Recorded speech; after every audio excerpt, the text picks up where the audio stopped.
కడియపులంక నర్సరీల వద్ద చిరుతపులి జాడ మిస్టరీగా మారింది. ట్రాప్ కెమెరాలు, బోన్లు పకడ్బందీగా ఏర్పాటు చేసిన గత 2 రోజులుగా చిరుతపులి ఆనవాళ్లు ఎక్కడా దొరకలేదు. 25 రోజులుగా రాజమండ్రి శివారు ప్రాంతాల్లోనే చిరుత తిష్టవేసింది. గోదావరి లంకల వైపు చిరుత వెళ్లి ఉండొచ్చని ఫారెస్ట్ అధికారులు అంచనా వేస్తున్నారు.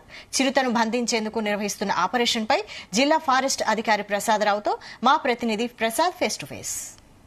జిల్లా కడియపులంక ప్రాంతంలో పులి భయం కొనసాగుతుంది. అదేవిధంగా పులి కోసం ఫారెస్ట్ డిపార్ట్మెంట్ నిర్వహిస్తున్న ఆపరేషన్ కూడా నిరాటంకంగా కొనసాగుతున్న పరిస్థితి అయితే ఉంది. ప్రస్తుతం ఇది వర్షం కారణంగా 2 రోజుల పాటు ప్రతికూల వాతావరణం ఏర్పడి పులి జాడలు అయితే తెలియలేదు. ఇకపై పులికి సంబంధించి చిరుతపులికి సంబంధించి ఏదైతే ఫారెస్ట్ డిపార్ట్మెంట్ ఎలా ముందుకు వెళ్ళబోతుంది, అదేవిధంగా దీనికి సంబంధించి ప్రజలు ఎలాంటి జాగ్రత్తలు తీసుకోవాలని చెప్పేందుకు మనతో పాటు డిఎఫ్ఓ ప్రసాదరావు గారు ఉన్నారు. సార్, ప్రధానంగా ఇప్పటి వరకు అంటే ఫెయిల్యూర్ సక్సెస్ అనే సంగతి పక్కన పెడితే మీ ప్రయత్నాలు ఎలా కొనసాగుతున్నాయి? అదేవిధంగా ఇప్పుడు ఈ పులికి సంబంధించి చూస్తే కనుక ఈ వాతావరణం ప్రతికూలంగా ఏర్పడి ఇబ్బందికర పరిస్థితులు తలెత్తాయి. ఇక్కడ ప్రస్తుతం పులి సంచారం ఎలా ఉంటుందని మీరు అనుకుంటున్నారు? మా గత 24 రోజులుగాను కూడా అటవీ శాఖ తరఫున ప్రయత్న లోపం అయితే ఏమీ లేదండి. అన్ని విధాలుగాను కూడా మేము ప్రయత్నం చేస్తున్నాం. ఏ ఒక్క అవకాశాన్ని కూడా మేము వదిలిపెట్టకుండా సిబ్బంది, అధికారులు అందరూ కూడా కృషి చేస్తూ ఉన్నారు. ఎప్పటికప్పుడు మేము ఇక్కడ డెవలప్మెంట్స్ మీద ఉన్నతాధికారులకి నివేదించడం, వారిచ్చిన సూచనలు, ఆదేశాల మేరకు మేము ఇక్కడ నడుచుకుంటూ ఉన్నాము.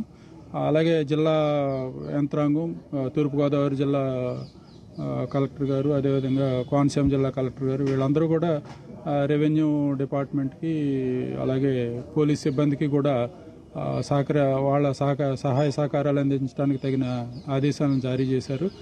వీళ్ళందరి సహకారంతో కూడా మేము ప్రజల్లో దీని గురించి అవేర్నెస్ క్రియేట్ చేస్తూ దాన్ని పట్టుకోవడానికి మా శతవిధాల ప్రయత్నం చేస్తూ ఉన్నాం. కాకపోతే గత 2 రోజులుగా ఇప్పుడు ఈ ప్రతికూలమైన వాతావరణం అంటే వర్షాలు పడుతూ ఉన్నాయి. దాని జాడలను కొద్దిగా గమనించడం కష్టం అవుతోంది. ఏమాత్రం 1-2 రోజుల్లో దాని ఉనికి మాకు దొరుకుతుందని అనుకుంటున్నాం. దొరికినమ్మటినే కూడా దాన్ని పట్టుకోవడానికి మేము ప్రయత్నం చేస్తాం. పులి ఒకవేళ ఇక వచ్చిన దారిలోనే వెళ్ళాలని చెప్పి అనుకుంటే ఇటువైపు వెళ్లే అవకాశం ఉంది సార్. అదేవిధంగా ఇప్పుడు గతంలో ప్రతిపాడు అనుభవాన్ని దృష్టిలో పెట్టుకుని అదే రకంగా ఇప్పుడు ఉండే అవకాశం ఉందంటారు? మేము అనుకోవడం ఏంటంటే గత 15 రోజులు అంటే 19వ తేదీ వరకు 6 నుంచి 19 వరకు దివాన్ చెరువు అటవీ ప్రాంతంలో ఉందండి. ఆల్మోస్ట్ 20వ తేదీ వరకు ఉందని అనుకోవచ్చు. 20 తర్వాత అది కడియపు లంక నర్సరీల వైపు దారి తీసుకుంది. మరలా వెనక రావడానికి అంటే ఎక్కువ కాలం ఇక్కడ ఉంది కాబట్టి ఎక్కువగా ఇటువైపు రావడానికి అవకాశం ఉందని చెప్పి మేము అనుకుంటున్నాం. అంటే అది యాక్సిడెంట్లుగా ఏదైనా ఇప్పుడు ఏ రోడ్ క్రాస్ చేసేటప్పుడు అది కంగారు పడి మన మీద పడాలి, లేదా మనిషి దగ్గరగా క్లోజ్గా బాగా ఎదురుపడిపోయారు అనుకోండి, అప్పుడు అవుట్ ఆఫ్ ఫీరే మనం ఎంత కంగారు పడతాం అదే అంతే కంగారు పడుతుంది. అవుట్ ఆఫ్ ఫీరే దాడి కావాలని అది మనుషుల మీద దాడి చేయదు అని చేసే అవకాశం లేదు. ఇప్పుడున్న కడియపులంక అక్కడ జియోగ్రఫికల్ ఏరియా ప్రకారం ఎక్కడెక్కడ అది దాక్కునే అవకాశం ఉందండి? ఎక్కడ అది అంటే ఇంచుమించుగా అక్కడ సుమారు ఇప్పుడు మన కడియం దగ్గర నుంచి మొదలుకొని వేమగిరి దాటిన దగ్గర నుంచి మొదలుకొని మండపేట పరిసర ప్రాంతాల వరకు కూడా నర్సరీలు విస్తరించి ఉన్నాయి. సో ఎక్కడైనా ఉండొచ్చు, మనం చెప్పలేం. కాకపోతే ఎక్కడ ఉంది అని చెప్పి మనకి ఏది జాడ తెలియలే. నిన్నటి నుంచి కూడా మొన్న తెలిసింది 2 రోజుల క్రితం. సో అక్కడ మనం అంతా అన్ని ఏర్పాట్లు చేసాము. ఇప్పుడు అక్కడి నుంచి మూవ్ అయినట్టుగా ఉంది, కానీ ఎటు మూవ్ అయింది అనేది మనకి జాడలు తెలియట్లేదు. ఎవరి కళ్ళైనా పడాలి, లేదంటే మనకి అడుగు జాడలు అనేది తెలియాలి. తెలిస్తే ఇమీడియట్గా మనం అక్కడ దాని తగిన చర్యలు తీసుకుంటాం. Thank you.